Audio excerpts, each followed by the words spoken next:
السلام علیکم ورحمۃ اللہ وبرکاتہ۔ وعلیکم السلام۔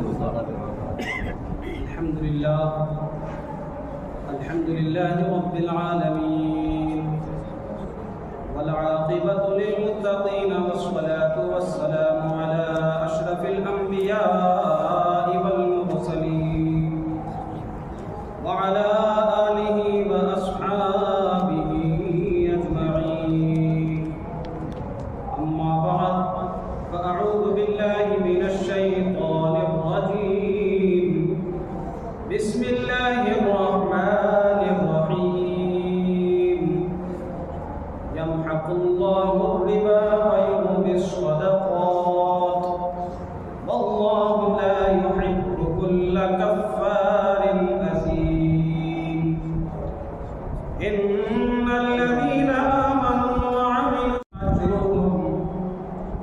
لهم أجرهم عند ربهم ولا خوف عليهم ولا هم يحزنون۔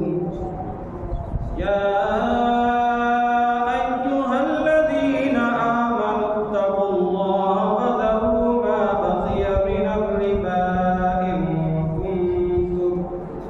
إن كنتم مؤمنين، فإن لم تفعلوا فأذنوا بحرب من الله ورسوله، وإن تبتم فلكم رؤوس أموالكم لا تظلمون ولا تظلمون۔ آمنت بالله صدق الله مولانا العلي العظيم۔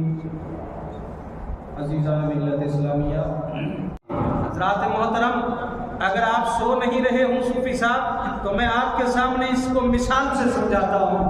ایک کثرت جس کا معنی زیادتی، ایک برکت چیز تھوڑی ہو، کام سبھی کو ہو جائے۔ سبحان اللہ سبحان اللہ۔ اس کی مثال یہ ہے، آپ پڑھے لکھے لوگ، آپ سیانے لوگ ہیں، آپ ہمیں بتائیں بکری سال میں کتنے بچے دیتی ہے؟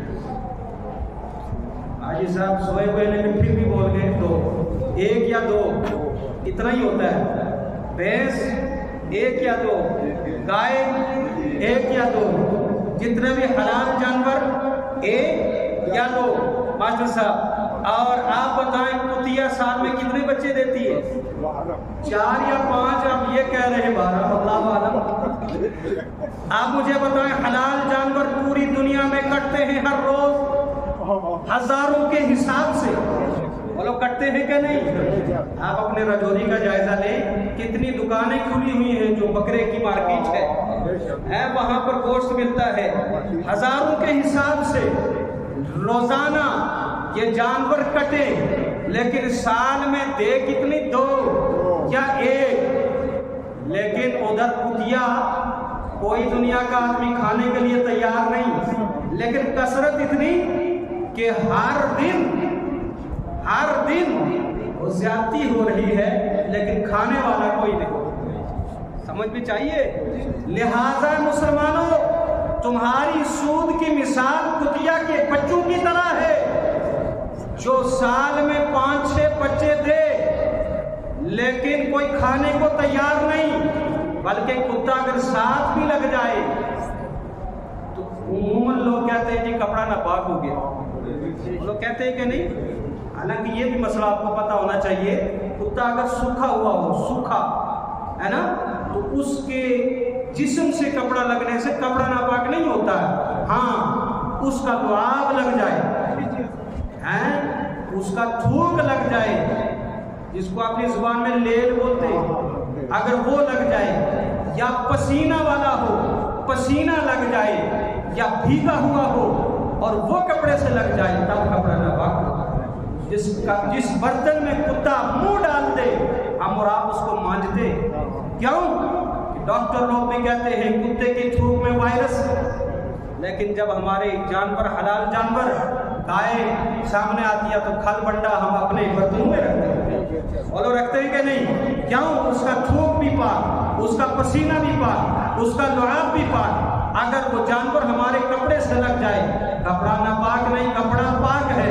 ہاں، گوبر اور پیشاب وہ ناپاک ہے جو کھانے پینے والے ہوں تو ان کو مبارک، لیکن ہم تو دودھ پینے والے ہیں، ہم تو دودھ پینے والے ہیں۔ اور قرآن پاک کہتا ہے وَيُحَرِّمُ عَلَيْهِمُ الْخَبَائِثَ، اے مسلمانوں تم پر خبیث چیزیں حرام قرار دی ہیں۔ ہم ان جانوروں کے جو ہے وہ دودھ تو استعمال کرتے ہیں، لیکن پیشاب جو ہے ہم اس کو استعمال نہیں کرتے، اس لیے کہ ہمارا اسلام اس کی اجازت نہیں دیتا ہے۔ تو میں عرض کر رہا تھا حلال جانور آپ کے گھر میں آئے، اپنے نجی برتن سے اس کو کھانا کھلا رہے ہیں، پانی پلا رہے ہیں، کتے سامنے کتا اگر پالتو بھی رکھا ہوا ہے اس کا برتن الگ ہے، وہ ہے کہ نہیں، اس کی ہر چیز الگ ہے۔ کیوں؟ یہی مثال ہے سود کی، جو سود کھانے والا ہوتا ہے اس کی کثرت اگرچہ زیادہ ہوتی ہے لیکن اس میں برکت نہیں ہوتی ہے، اس میں برکت نہیں ہوتی ہے۔ اور قرآن پاک نے فرمایا یا ایھا الذین آمنوا اتقوا اللہ، اے ایمان والو اللہ سے ڈرو، وذروا ما بقی من الربا ان کنتم مؤمنین، اور چھوڑ دو اس کو جو باقی رہ گیا ہے اگر تم سچے مومن ہو۔ اس سے پہلے رب قدیر نے ارشاد فرمایا ان الذین آمنوا وعملوا الصالحات واقاموا الصلاۃ وآتوا الزکاۃ لهم اجرهم عند ربهم ولا خوف علیہم ولا هم یحزنون، وہ لوگ جو ایمان لائے اور نیک اعمال کیے اور نمازوں کو قائم کیا اور زکوٰۃ ادا کی، ان کا اجر ان کے رب کے پاس ہے، نہ انہیں کوئی خوف ہوگا نہ انہیں کوئی غم ہوگا۔ حضرات محترم، اس آیت کریمہ میں رب کائنات نے سب سے پہلے ایمان کا ذکر کیا، اس کے بعد اعمال کا ذکر کیا۔ آج یہ کہا جاتا ہے مولوی صاحب لوگ ایمان کو کیا جانے، لوگوں کو نماز روزے کو بتاؤ، ان کو نماز روزے کو پتہ نہیں، اور پھر جناب عقائد پر آپ لے چلے ہو۔ یہ ہم نہیں لے چلے، یہ رب کا قرآن ہمیں بتاتا ہے پہلے ایمان ہوگا تو جڑ مضبوط ہوگی، تو پھر اس کا درخت آگے تمہیں پھل بھی دے گا، پھول بھی دے گا، سایہ بھی دے گا۔ یہی مثال ہمارے اسلام کی ہے، اسلام میں سب سے پہلے ایمان ہے۔ بولو کیا ہے؟ ایمان ہے۔ اگر ایمان صحیح ہے تو اعمال درست ہے، اور اگر ایمان صحیح نہیں ہے کوئی بھی عمل قابل قبول نہیں ہے۔ اس کی مثال آپ کے سامنے میں عرض کرتا ہوں۔ ہم اور آپ جب عالم ارواح میں تھے، رب کائنات نے ہم سے کیا فرمایا تھا؟ الست بربکم، کیا میں تمہارا رب نہیں ہوں؟ وہاں پر رب نے یہ نہیں فرمایا تم نمازیں پڑھنا، تم روزے رکھنا، تم زکوٰۃ دینا، تم حج ادا کرنا۔ سب سے پہلے ہم سے ایمان کے بارے میں پوچھا گیا، ایمان کے بارے میں پوچھا گیا۔ اور جب دنیا میں ہم اور آپ آتے ہیں، آپ مجھے بتائیں حکم کیا ہے؟ جب بچہ پیدا ہو دائیں کان میں اذان پڑھو، بائیں کان میں اقامت پڑھو، بولو ہے کہ نہیں؟ کیوں؟ تاکہ بچپن ہی سے اس کو ایمانیات کا پتہ چل جائے، عقائد کا پتہ چل جائے۔ جب تک بچہ سیانہ نہیں ہو جاتا، بالغ نہیں ہو جاتا، تب تک اس کو ہم کلمہ شریف سکھاتے ہیں، تب تک ہم اس کو نہیں کہتے بچہ نماز پڑھو، بچہ روزہ رکھو، بچہ زکوٰۃ ادا کرو، حج ادا کرو۔